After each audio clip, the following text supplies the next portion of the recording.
जय हिंद प्यारे दोस्तों, आप सभी का स्वागत है ज्ञानपीठ जीके पॉइंट के इस यूट्यूब चैनल पर। दोस्तों, नई उम्मीदों, नई सुबह के साथ, नई आशाओं के साथ मैं आपके लिए लेके आया हूँ स्टैक जीके का एक और नया मॉक टेस्ट। 20 प्रश्नों का अभ्यास करेंगे आपके आने वाले हर एग्जाम के लिए। तो चलिए बिना देर के शुरू करते आज का मॉक टेस्ट। पहला प्रश्न आपकी स्क्रीन पर क्या कहा गया है दोस्तों? कहा गया भारतीय संविधान की किस अनुसूची में दल बदल विरोधी कानून का प्रावधान है? दोस्तों, यदि कोई जीतने के बाद अपनी पार्टी चेंज कर लेता है तो उसको जो है एंटी डिफेक्शन लॉ माना गया। तो ये प्रावधान किस अनुसूची में रखा गया है? आपके ऑप्शन है 8वीं अनुसूची, 9वीं अनुसूची, 10वीं अनुसूची, 11वीं अनुसूची। ठीक है, तो आपको बताना है कि दल बदल विरोधी कानून का प्रावधान कौन सी अनुसूची में। सही जवाब होगा आपका ऑप्शन सी, दल बदल विरोधी कानून 10वीं अनुसूची में। ऑप्शन सी आपका सही जवाब है। दोस्तों, अगर मैं आपसे बात करूं, एंटी डिफेक्शन लॉ जो भारत में जो आया था 52वें संविधान संशोधन अधिनियम 1985 के द्वारा 10वीं अनुसूची जोड़ी गई और इसमें में प्रावधान किया गया था दल बदल विरोधी कानून का। ठीक है दोस्तों, याद रखिएगा।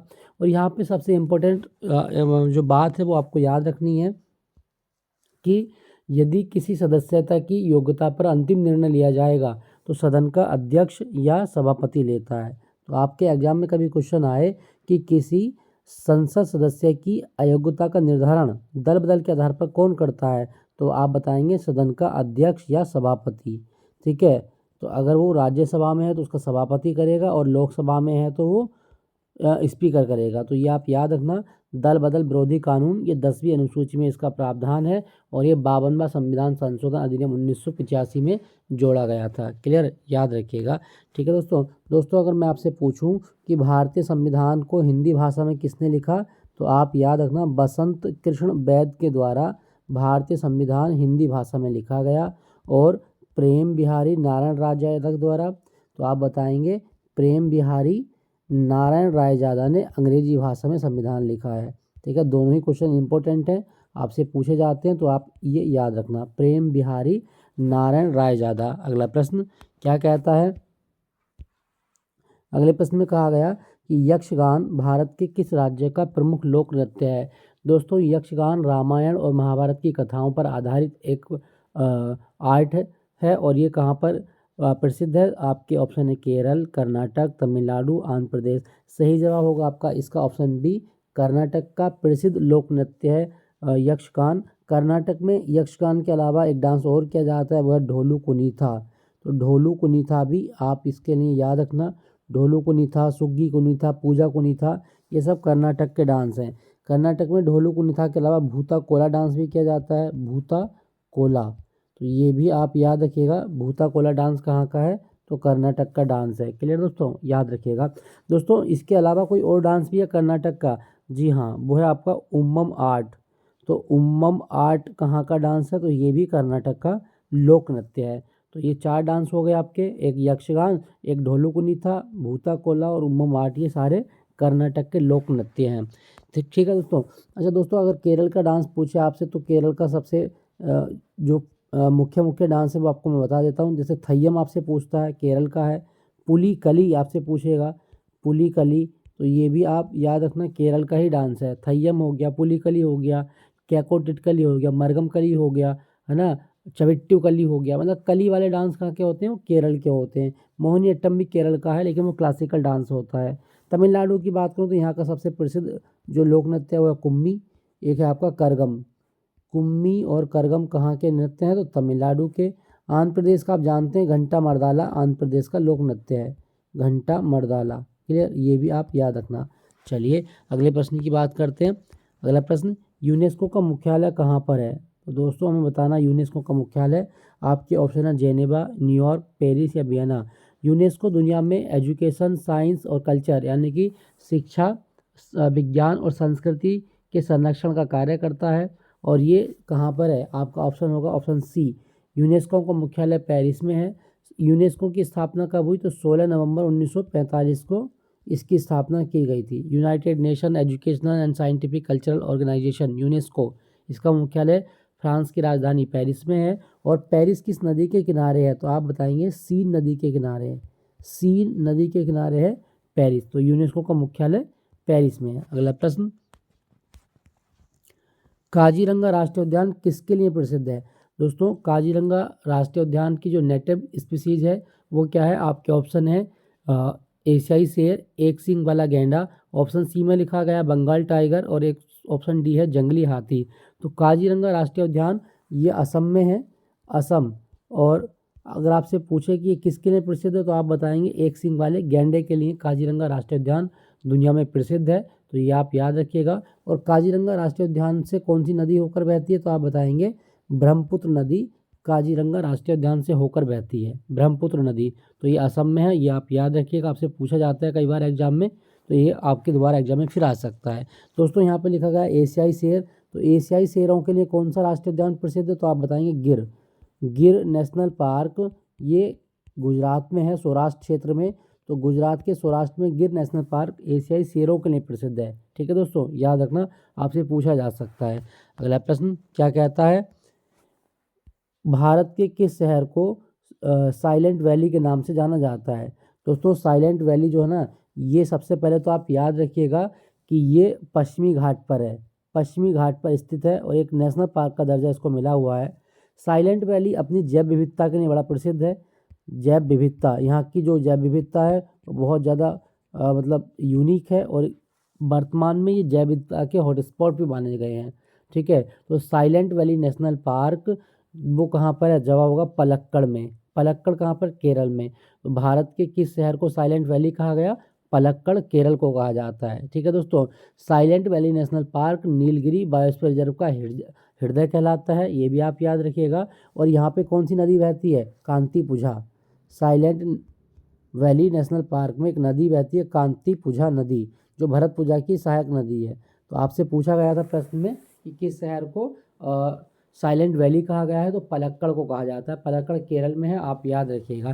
ठीक है दोस्तों, आपसे पूछा जा सकता है। दोस्तों अगर आपसे पूछे कि आप बताओ केरल का कौन सा शहर है जिसको अरब सागर की रानी कहा जाता है, तो अरब सागर की रानी किसको कहा गया है, तो दोस्तों आप बताइएगा कोचीन को अरब सागर की रानी कहा जाता है। कोचीन, कोचीन को अरब सागर की रानी कहा गया है। क्लियर, याद रखिएगा। प्रश्न में पूछा गया था साइलेंट वैली, तो पलक्कड़ को कहा जाता है, ऑप्शन बी आपका सही जवाब है। अगला प्रश्न, पुलित्जर अवार्ड किस क्षेत्र में विशिष्ट योगदान के लिए दिया जाता है। दोस्तों अगर हम बात करते हैं पुलित्जर अवार्ड के बारे में, तो ये जो अवार्ड है ना, वो पत्रकारिता और साहित्य के क्षेत्र में दिया जाता है। यहाँ आपका जो ऑप्शन बी है वो बिल्कुल सही जवाब होगा। और ये जो अवार्ड है ना, वो देता कौन है, तो कोलंबिया विश्वविद्यालय देता है। कोलंबिया विश्वविद्यालय के द्वारा ये अवार्ड दिया जाता है। इस अवार्ड की शुरुआत 1917 में एक व्यक्ति थे जोसेफ पुलित्जर, उनके सम्मान में ये की गई थी। तो पुलित्जर अवार्ड पत्रकारिता और साहित्य के क्षेत्र में दिया जाता है। ठीक है दोस्तों, ये आप याद रखना, पूछ सकता है आपके एग्जाम में। दोस्तों अगर आपसे पूछा जाए कि विज्ञान के क्षेत्र में बताओ भारत में सबसे इम्पोर्टेंट अवार्ड कौन सा मिलता है, तो आप याद रखना कलिंग पुरस्कार। यूनेस्को और उड़ीसा की सरकार एक अवार्ड देती है जिसको बोलते हैं कलिंग पुरस्कार, और ये विज्ञान के क्षेत्र में दिया जाता है। ठीक है दोस्तों, आपसे पूछा जाए तो आप इसको याद रखिएगा। अगले प्रश्न की ओर बढ़ते हैं। क्या कहा गया है, सार्क का मुख्यालय कहाँ पर है। दोस्तों सार्क की अगर हम बात करें तो इसकी फुल फॉर्म क्या है, तो सार्क की फुल फॉर्म है South Asian Association, South Asian Association for Regional Cooperation, for Regional Cooperation. Clear, तो ये जरूर याद रखिएगा। ये सार्क की फुल फॉर्म होती है दक्षिण एशियाई क्षेत्रीय सहयोग संगठन। सार्क कब बना था, तो 8 दिसंबर 1985 को सार्क की स्थापना कहाँ पर की गई, ढाका में की गई थी। ढाका जो कि बांग्लादेश की राजधानी है, तो वहाँ पर इसकी स्थापना की गई थी 1985 में।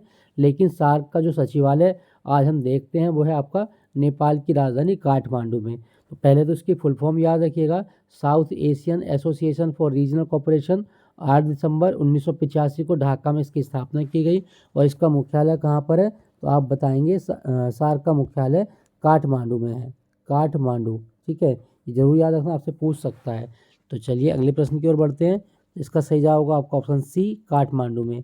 अगला प्रश्न, विंग्स ऑफ फायर किसकी आत्मकथा है?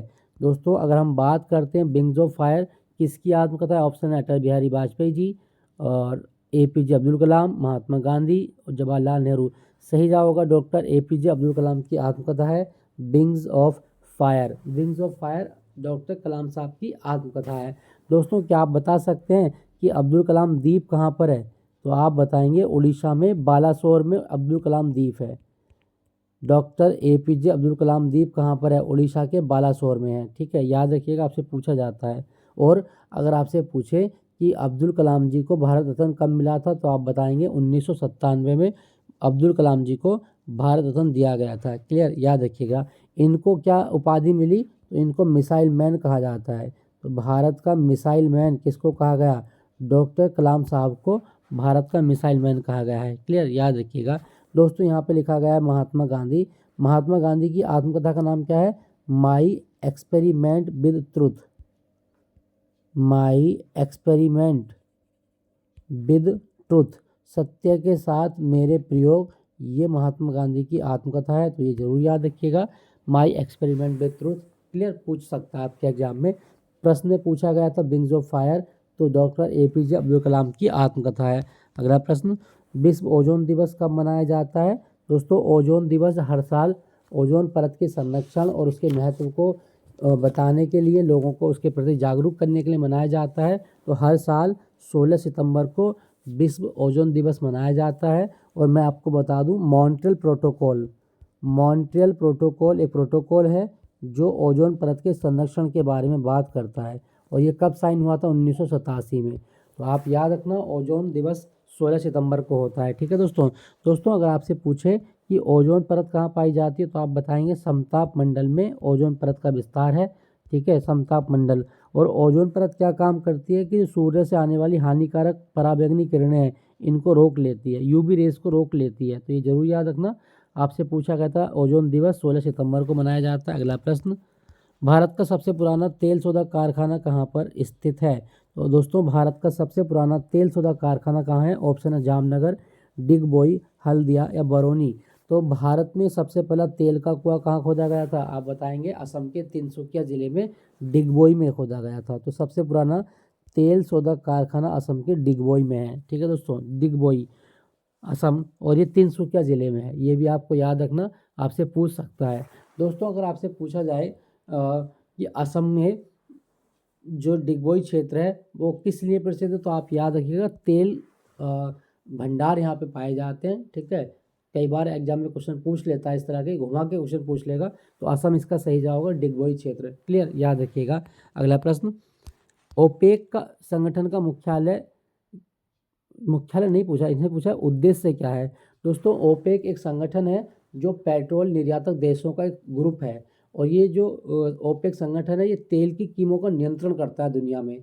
ओपेक के द्वारा जो हमारे यहाँ पेट्रोल, डीजल या जो भी और जो तेल होते हैं उनकी कीमतों का निर्धारण होता है। ठीक है, तो इसका सही जवाब क्या होगा? ओपेक की फुल फॉर्म याद रखना, Organization of Petroleum Exporting Country, Petroleum Exporting Country. तो ये जरूर याद है, पेट्रोल निर्यातक देशों का समूह है। ठीक है, और इसका मुख्यालय कहाँ पर ओपेक का? तो आप बताएंगे ओपेक का मुख्यालय वियना में है। वियना जो कि ऑस्ट्रिया की राजधानी है, यहाँ पर इसका मुख्यालय है। और ये तेल की कीमतों का नियंत्रण करते हैं। ठीक है, तेल की कीमतों का जो कंट्रोल होता है वो ओपेक के सदस्य देश ही करते हैं। तो ये आप याद रखना, आपसे पूछा जा सकता है। अगला प्रश्न की बात करते हैं, लोसांग उत्सव किस राज्य में मनाया जाता है? दोस्तों लोसांग उत्सव की मैं बात करूं तो ये सिक्किम का नववर्ष होता है। सिक्किम का नववर्ष है लोसांग उत्सव। और यहाँ पे ना एक कन्फ्यूजन बड़ा क्रिएट होता है आजकल बच्चों को, तो मैं आपको बता दूं। तो पहले तो आप याद है लोसांग लेपचा, एक जनजाति है लेपचा, और दूसरी भूटिया। तो लेपचा और भूटिया जनजाति के लोग लोसांग उत्सव को अपने नववर्ष के रूप में मनाते हैं। ठीक है दोस्तों, अब यहाँ पे सबसे एक और कन्फ्यूजन क्या है, एक कन्फ्यूजन क्रिएट होती है कि सिक्किम में लोसर उत्सव भी मनाया जाता है, लोसर या लोसार। तो मैं आपको बता दूं सिक्किम में नहीं मनाया जाता लोसार, ये लद्दाख में भी होता है, ये आपका अरुणाचल प्रदेश में भी होता है, ये आपका हिमाचल में भी होता है, और ये आपका सिक्किम में भी होता है। तो लोसार किसी एक राज्य का त्यौहार नहीं है, ये बुद्ध धर्म के जो लोग हैं ना उनका नया साल है। तो ये जरूर याद रखना, बुद्ध धर्म का नया साल जो है वो लोसर है और ये लोसांग है जो स्पेशली लेप्चा और भूटिया ट्राइब नए साल के रूप में मनाती है। तो लोसांग सिक्किम का नया साल है, जबकि लोसर बौद्धों का नया साल होता है, तिब्बती कैलेंडर का प्रथम दिन माना गया है। क्लियर दोस्तों, याद रखना। प्रश्न में पूछा गया था लोसांग भारत के किस राज्य में मनाया जाता है, तो आप बताएंगे सिक्किम में मनाया जाता है। ठीक है दोस्तों, याद रखना। दोस्तों अगर आपसे पूछे क्या सिक्किम में कोई और त्यौहार भी होता है, जी हाँ, तो आप याद रखना सिक्किम में एक त्यौहार होता है सागा दावा। सागा दावा ये भी सिक्किम का त्यौहार है, ये भी आपके एग्जाम में काफ़ी आता है। ठीक है, एक त्यौहार और होता है आपका फांग लाभ सोल। फांग लाभ सोल, तो ये भी सिक्किम का एक त्यौहार है फांग लाभ सोल। और इस त्यौहार पर सबसे इम्पोर्टेंट क्या होता है कि कंचनजंगा की पूजा की जाती है। कंचनजंगा की पूजा की जाती है फांग लाभ सोल त्यौहार के दौरान। तो सिक्किम के ये दो त्यौहार और याद रखना। वैसे भूमचू भी होता है, अगर आपके एग्जाम में कभी पूछे कि भूमचू उत्सव कहाँ मनाया जाता है, तो आप बताएंगे सिक्किम में ही होता है। ठीक है दोस्तों, पूछ सकता है। दोस्तों यहाँ पे लिखा गया मणिपुर। मणिपुर का एक डांस आप याद रखना लाई हरोबा। तो लाई हरोबा डांस कहाँ के मनाया जाता है, जवाब होगा मणिपुर में। और मणिपुर में एक त्यौहार होता है संगई त्यौहार। संगई एक हिरन है, तो संगई त्यौहार भी मणिपुर में मनाया जाता है। ठीक है, अरुणाचल प्रदेश में आप जानते हैं सोलंग एक त्यौहार होता है सोलंग। सोलंग फेस्टिवल ये कहाँ होता है, अरुणाचल प्रदेश में। एक ड्री फेस्टिवल भी होता है, तो वो भी अरुणाचल प्रदेश में मनाया जाता है। ठीक है, अगले प्रश्न की बात करते हैं। अगला प्रश्न क्या कहा गया है, भारतीय अंतरिक्ष अनुसंधान की स्थापना कब हुई। तो दोस्तों इसरो की बात की गई है, तो इसरो की स्थापना 15 अगस्त 1969 को हुई थी। 15 अगस्त 1969। और इसके संस्थापक कौन थे, विक्रम साराभाई। विक्रम साराभाई भारतीय अंतरिक्ष कार्यक्रम के जनक माने गए हैं। तो इनके प्रयासों से इसरो की स्थापना की गई थी। और इसका मुख्यालय कहाँ पर है, तो आप बताएंगे इसरो का मुख्यालय बेंगलोर में है, बेंगलोर। क्लियर दोस्तों, याद रखना, आपसे पूछ सकता है। दोस्तों अगर आपसे प्रश्न पूछा जाए कि आप बताओ कि भारत का सबसे पहला उपग्रह कौन सा था, तो आप बताएंगे आर्यभट्ट भारत का सबसे पहला उपग्रह था। ठीक है, आर्यभट्ट। यहाँ पे मैं आपको एक चीज़ और बताना चाहूँगा दोस्तों, जो इसरो है ना, इसका पहले इसरो नाम नहीं था। इसरो को हम क्या बोलते थे, इसरो को बोलते थे इनकोस्पर। इनकोस्पर कहा जाता था। ठीक है, क्या बोलते हैं INCOSPAR, Indian national committee on space and research, INCOSPAR, जिसकी स्थापना 1962 में की गई थी। तो ये जरूर याद रखना कि इसरो का पूर्ववर्ती संगठन क्या था, तो इनकोस्पर था। ठीक है, आपसे पूछ सकता है। ठीक दोस्तों, यहाँ पे लिखा गया है अंतरिक्ष। तो अगर आपसे पूछा जाए कि भारत में अंतरिक्ष दिवस कब होता है, तो आप बताएंगे 23 अगस्त को अंतरिक्ष दिवस मनाया जाता है। ठीक है, अंतरिक्ष दिवस 23 मई, सॉरी 23 मई नहीं, अगस्त, 23 अगस्त। क्लियर, याद रखिएगा। अगला प्रश्न, हॉर्नबिल त्यौहार किस राज्य का त्यौहार है। दोस्तों हॉर्नबिल त्यौहार सबसे बड़ा त्यौहार है कहाँ का, नागालैंड का। ऑप्शन बी आपका सही जवाब है। हर साल 1 से 10 दिसंबर तक नागालैंड में ये त्यौहार मनाया जाता है, हॉर्नबिल त्यौहार। और मैं आपको बता दूं कि जो नागालैंड की स्थापना हुई थी ना, वो 1 दिसंबर 1963 को हुई थी। तो इसीलिए हॉर्नबिल उत्सव होता है। हॉर्नबिल एक पक्षी का नाम है, तो ये भी आप याद रखना। नागालैंड के बारे में आपको याद रखना है कि इसकी सबसे ऊंची चोटी क्या है, माउंट सरमती। माउंट सरमती ये नागालैंड की सबसे ऊंची चोटी का नाम है। ठीक है दोस्तों, आपसे पूछ सकता है। दोस्तों यहाँ पे लिखा गया आपका त्रिपुरा। त्रिपुरा में सबसे फेमस जो त्यौहार है वो है खर्ची पूजा। खर्ची पूजा वो त्यौहार है जिसमें 14 देवी देवताओं की पूजा की जाती है। असम की बात करूं तो असम में बिहू डांस बहुत बिहू त्यौहार बहुत फेमस है। बैसागु, बैसागु बोडो समुदाय का नया साल होता है, तो बैसागु याद रखिएगा। इसके बाद में अली ए लिगांग उत्सव होता है, तो ये भी असम का त्यौहार है, तो ये भी आप याद रखें। मी दम मी फी ये भी असम का ही त्यौहार है। तो असम में बिहू, बैसागु, मी दम मी फी और अली ए लिगांग उत्सव मनाया जाता है। ठीक है, बाकी असम में एक मेला भी लगता है, अम्बुबाची मेला। प्रश्न में पूछा गया था हॉर्नबिल उत्सव कहाँ मनाया जाता है, तो जवाब होगा नागालैंड में मनाया जाता है। अगला प्रश्न, भारत में श्वेत क्रांति का जनक कौन है। तो श्वेत क्रांति किससे संबंधित है, तो मिल्क प्रोडक्शन बढ़ाने के लिए, डेयरी सेक्टर को बूस्ट करने के लिए क्रांति लाई गई थी। और इसके जनक कौन है, वर्गीज कुरियन। वर्गीज कुरियन को भारत का मिल्कमैन कहा जाता है। द मिल्कमैन ऑफ इंडिया किसको कहा गया है, डॉक्टर वर्गीज कुरियन को, और वर्गीज कुरियन को श्वेत क्रांति का जनक माना गया है। क्लियर, याद रखिएगा। अगला प्रश्न, नोकरेक बायोस्फीयर रिजर्व कहाँ पर है? दोस्तों नोकरेक बायोस्फीयर रिजर्व की बात करें तो यह है आपका मेघालय में। ऑप्शन बी आपका सही जवाब है। नोकरेक जो है वो मेघालय में स्थित है। और मैं आपको बता दूं दोस्तों, ये जो मेघालय है ना, यहाँ का एक डांस भी है। कौन सा डांस है? लाहो, लाहो डांस है। तो ये जरूर याद रखना, लाहो डांस कहाँ किया जाता है। लाहो डांस के अलावा साद सुक मीम, साद सुक मीम डांस भी किया जाता है। तो साद सुक मीम ये भी कहाँ का डांस है? तो आप बताएंगे मेघालय का डांस है। और यहाँ आपको एक चीज़ और याद रखनी है, मेघालय में, मेघालय की सबसे प्रसिद्ध नदी कौन सी है? उमंगोट नदी। और ये एशिया की सबसे स्वच्छ नदियों में गिनी जाती है, जिसके पानी से इसकी तली दिखाई देती है। तो उमंगोट नदी मेघालय में बहती है। मेघालय में गारो, खासी और जयंतिया पहाड़ियाँ भी हैं, ये भी आप याद रखिएगा। ठीक है दोस्तों। और मेघालय का सबसे इम्पोर्टेंट आपसे प्रश्न पूछेगा वांगाला उत्सव के बारे में। तो वांगाला डांस कहाँ किया जाता है? तो मेघालय में किया जाता है। अगला प्रश्न, बुल फाइटिंग किस देश का राष्ट्रीय खेल है? तो बुल फाइटिंग की बात करें तो ये स्पेन का राष्ट्रीय खेल है। बुल फाइटिंग माने कि सांडों की लड़ाई, स्पेन। ठीक है दोस्तों, स्पेन का है। दोस्तों सबसे इंपॉर्टेंट आप याद रखना, अमेरिका का राष्ट्रीय खेल क्या है? तो अमेरिका का राष्ट्रीय खेल है बेसबॉल। बेसबॉल ये बहुत आता है आपके एग्जाम में, अमेरिका का राष्ट्रीय खेल बेसबॉल। और एक श्रीलंका का काफ़ी पूछता है एग्जाम में, तो वॉलीबॉल। श्रीलंका का राष्ट्रीय खेल क्या है? वॉलीबॉल है। ठीक है, याद रखना, आपसे पूछ सकता है। तो हमसे पूछा गया था बुल फाइटिंग स्पेन का राष्ट्रीय खेल है। अगला प्रश्न, पनामा नहर किन दो महासागरों को जोड़ती है? दोस्तों पनामा नहर की अगर हम बात करें तो ये प्रशांत महासागर को अटलांटिक महासागर से जोड़ती है। ऑप्शन बी आपका सही जवाब है। प्रशांत महासागर को अटलांटिक महासागर से जोड़ती है पनामा नहर। और पनामा नहर मध्य अमेरिका में स्थित है। मध्य अमेरिका में पनामा जो देश है उसके बीच में है। तो आप याद रखना, प्रशांत महासागर को अटलांटिक महासागर से जोड़ती है। क्लियर दोस्तों, याद रखेंगे। दोस्तों यहाँ कंफ्यूज मत होना सुएज नहर से। तो सुएज नहर किसको जोड़ती है?